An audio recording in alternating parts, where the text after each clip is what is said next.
President-elect is handling the agriculture portfolio himself for the time being. Because how do you make sure that food is both accessible and affordable to all so that hunger doesn't turn into anger? I think that the problem is severe enough that I have decided to take on the portfolio of Secretary of Agriculture, at least for now. And at least until we can reorganize the Department of Agriculture in the way that it will make it ready for the next years to come.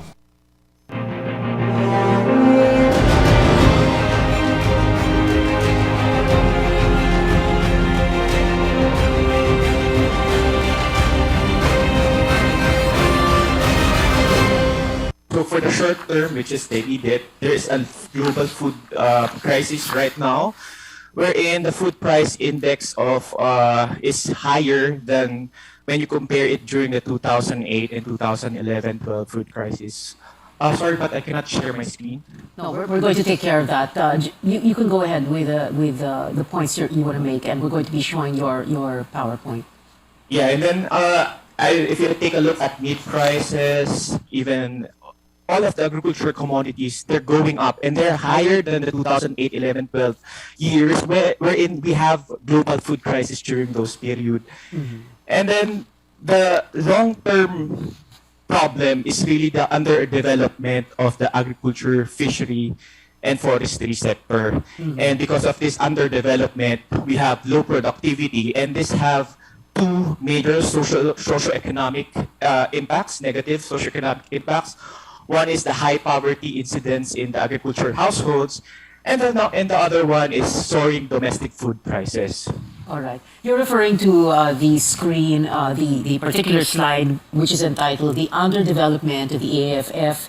AFF meaning, of course, agriculture, forestry, and fishery, contributing to high domestic food prices. And the just take note, only one, and its contribution is already 43%. Mm-hmm. Okay.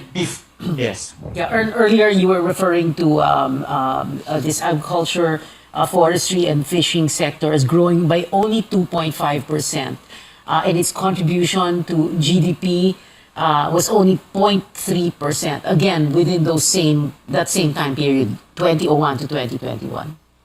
Yes. Basically, if you take a look at average growth rates of the three major sectors, these three sectors are the agriculture, industry, and service. For AFF, it only grew by 2.5%. Compare that to industry, which grew by 4.5%, and service at 5.5%. Now, if you take a look at the average GDP growth from given the same period, the economy grew by around 4.8%. And agriculture's contribution to that growth is only 0.3 percentage points. So it's very low. Mm-hmm. All right. There was disruption in logistics and trade. But basically, we're recovering from that already. Mm-hmm. And number two is because of this Ukraine and Russia war. Now, why is this important? Yung presyo, halimbawa, no, ng, what is it, wheat, no? Yes. It was going up like 2 years before that. That's because of the pandemic already. Yes. Due to pandemic and actually not just wheat and corn. Corn and wheat are the major inputs for your animal feed. And why did it go up, especially corn? Because badly, and therefore domino effect again. Not necessarily, yes, because of high prices. Basically, if we take a look at economics, the less supply, the higher the prices. Okay. And sometimes ang nangyayari sa mga poor families, Carl, di ba, kunyari, bibili lang ng 1 kilo, 2 kilo, so baka mas kaunti pa or bibili ng 1 kilo and then they'll stretch it out for the entire day or 2 days. Actually, there's a study for PIDS, Philippine Institute of Development Studies, about coping mechanism of farmers due to high prices of food. What we call human capital development of Filipinos, especially the young Filipinos. Yeah. There are other 50% of the budget already goes to rice. This budget does not include the budget of the National Irrigation Administration, which has a budget of around 45 billion, and 80% of that 45 billion, so around 36 billion, also goes to rice, to provide irrigation for rice farmers. There's also the Rice Competitive Enhancement Fund. So if we just take a look in terms of contribution to AFF growth, we should put our money on the non-crop, which is basically livestock, poultry, and fishery, and not actually rice. Attention on climate resiliency. Now, the Philippines is considered as one of the most vulnerable to climate change. It's about what recommendations would you make? But very quickly lang, President-elect Marcos has said he's going to be handling the agriculture portfolio. Does that send a good signal? What do you think of that? And is that going to help us handle this food crisis, or, well, take the bull by the horns in so many words? Yes, it's a good sign, because basically he recognizes the importance of the agriculture sector, and he recognizes the gravity of the problem that the agriculture sector is facing. Now, for the recommendation, in the short term, basically for 2022, given that we cannot do anything with the budgets that's already there, we really need to import. Unfortunately, or fortunately for others, we really need to import so that we can manage the food inflation. And we can only do that if we can temporarily reduce the tariff rates of the key agriculture commodities. Second is we can seek bilateral agreements with other countries, like for example India. They produce some fertilizer as well, so mag-bilateral agreements na tayo with them. We discuss with them internally. Those are for the short term. All right, Carl. Yes. Next time. Yes, the long term for a longer time. Yes. Next time. Carl Adriano, many thanks. Thank you so much for being with us tonight. Salamat sa'yo. We'll be back after a quick break. Stay tuned.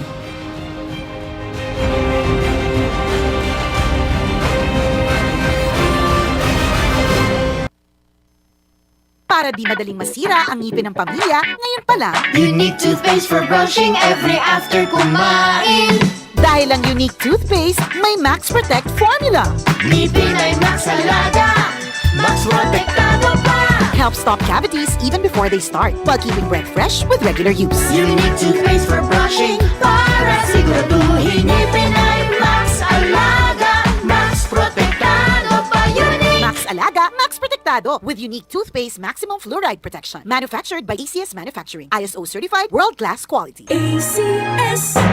Ito ang RPN, Radio Philippines Network, DXKT 1071 sa inyong mga radyo, ang Radyo Ronda sa Davao. Okay, so you would say, how would you, Roel, define the problem? Can we like take the bull by the horns and define? Can you define it for us? Of course, this is basically the problem of a poor country, right? So, in the final analysis, the country suffers from perennial shocks to its food security because it is poor. If you look at a country like Singapore, with almost no local production, but because of its wealth and its income, it is rated by the Economist Intelligence Unit as the most food secure country in the world. Una-una yung food supply, no? So, Ferdinand Marcos Jr. Is now will soon sit as Secretary of Agriculture, which is a very salutary development. I agree with most analysts about that. But remember, his father presided during his term over a green revolution that coincided with the rollout of a green revolution in rice. That was really a revolution that really staved off all of these predictions of massive famine in the developing world, third world at the time, no? So we need something similar to that again, no? So that we can revitalize our food supplies through application of better science and technology. That would be a recommendation already, Roel. Yes, that is it. No, because the problem is we are kind of fixated with short-term solutions. And that's fine, except now, unlike before, we have a much narrower fiscal space. A lot of these short-term solutions, they're very costly. Frankly speaking, no? A very subsidized price of rice, depending on the degree of subsidy and how you're administering it, could blow a hole through your budget in the order of, say, 200 plus billion, no? Depending, which we can hardly afford now. But what we can certainly afford is like boosting R&D in our agricultural sector, especially those with promising income generating opportunities for our farmers, because ironically, our food producers are the ones who are bearing the brunt of this food insecurity.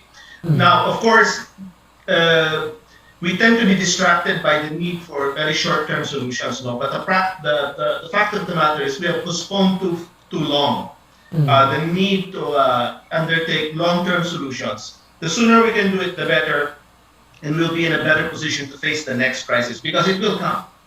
Okay, no question about that. Well, and we've heard so many success stories of small farmer groups, small farmers, no, and kung ano yung mga best practices. What is it about us? Why can't we just get things together, get our act together, and really solve this once and for all?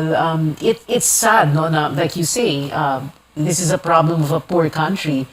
But we know that if we can get our act together, that we can really handle this, di ba?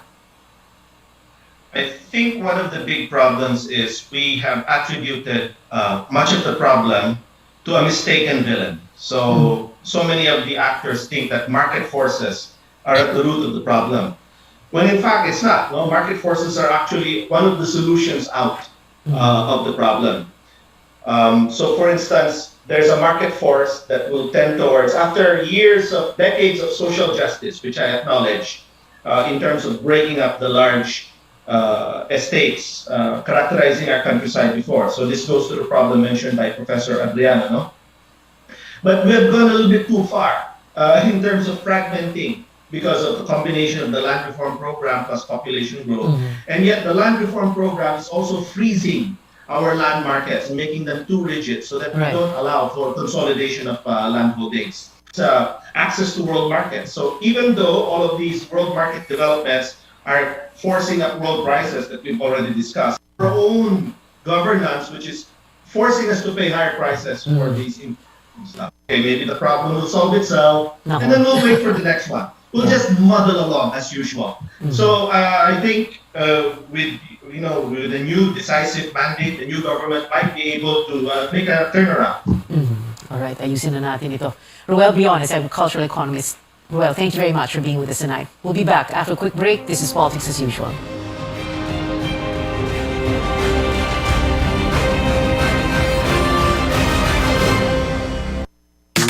Boom, papaya, white rose papaya, yeah, yeah, yeah. Boom, puti ka in 7 days, oh yeah, yeah, yeah, yeah, yeah, yeah. White rose papaya. New White Rose Papaya na ay double whitening sa papaya extracts and vitamin B3. Clinically proven yung makaputi in as early as 7 days with regular use. Boom, puti ka, white rose papaya, yeah, yeah, yeah, yeah, yeah. Papaya puti, papaya fast. White Rose Papaya with vitamin B3. Manufactured by ACS Manufacturing Corporation. ISO certified, world-class quality. ACS. Ito ang RBN, Radio Philippines Network. DXKT 1071 sa inyong mga radyo. Ang Radyo Ronda sa Davao. So when we talk about stunting, we're talking about chronic malnutrition, meaning these children are not getting enough nutritious food or eating enough nutritious food for them to grow properly. Yeah, So yes. Sorry, Ellen. Merong malnutrition, merong undernutrition, right? Yes. Malnutrition can be undernutrition, which is it's either low height, stunted, or children are have low height below their ages, or for their ages we have low weight, and we are also talking about overnutrition. So those are forms of malnutrition. Okay. So we are talking about the double burden of malnutrition here. Of course, when we talk about these numbers and these definitions, it's easier for us to explain it this way, no? Kapag kumukulo ang tiyan ng anak nyo, napakasakit yon, right? And mas masakit para sa mga may hirap na pamilya, because they're not able to buy food the way the rest of the population can, right? Yes, exactly. And if this persists, we're not just talking about stunted children in terms of height. We're talking about stunted children in terms of brain development. So if this persists further, we are looking at a very dismal future for our children and also our country. So I think not only do we need to address the food crisis, but also we also need to address nutrition crisis. So as our four other speakers are talking about, we need to prevent our people, our population from getting hungry enough that they really cannot afford to buy food. They go to sleep hungry. They worry about where they will be getting their food for the next day. Those Yeah. experiences. Oo. So it's a very dismal future for the Philippines if we do not address this food crisis, and also for our countrymen to be able to buy nutritious food. You've answered already my next question, because I was going to say, if we don't handle this food crisis well, and as you also say, this nutrition crisis well, what's going to happen? No? How much more badly will children be affected? So can you give us a ballpark figure? Sabi mo kanina, stunting figures 30%. Kung hindi natin ma-handle ito properly, yung 30% magiging ano? And then the corollary question is, if we're able to handle it well, as Carl, Adriano, and Ruel Briones were saying earlier, if we handle it well, what kind of an impact will we see? First, if we cannot address the 30%, we cannot decrease the 30% that we have now, we're looking at more than 3.2 million children who will be underdeveloped in terms of brain development. So we do not produce productive citizens in the future. But if we are able to address this early on, provide the necessary nutrition intervention at the first